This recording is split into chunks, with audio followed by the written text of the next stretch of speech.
Hey humans and bots, Geoffrey Hinton భయపడిన technology war వస్తే ఇలాగే ఉంటుంది. ఇలాంటి సిచ్యువేషన్స్ అన్నీ మనం ఫేస్ చేయాలి.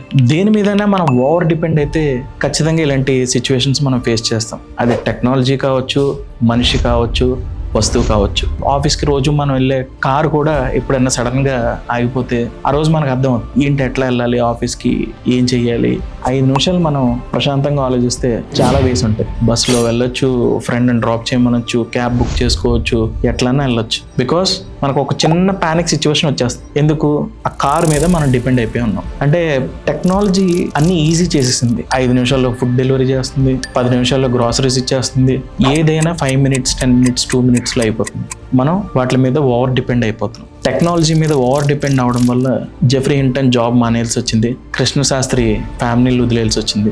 దేని మీదైనా ఓవర్ డిపెండ్ అవ్వకపోతే జెఫ్రీ హింటన్ లాగా జాబ్ మానేయాల్సిన అవసరం లేదు, కృష్ణశాస్త్రి లాగా ఫ్యామిలీలు వదిలేయాల్సిన అవసరం రాదు. సో గైస్, ఓవర్ డిపెండెన్సీ అనేది మనం తగ్గించుకుంటే దేని మీదైనా, టెక్నాలజీ కావచ్చు, వస్తువు కావచ్చు, మనిషి కావచ్చు, ఎవరైనా కావచ్చు, మన లైఫ్ చాలా బ్యాలెన్స్డ్గా, స్మూత్గా ఉంటుంది.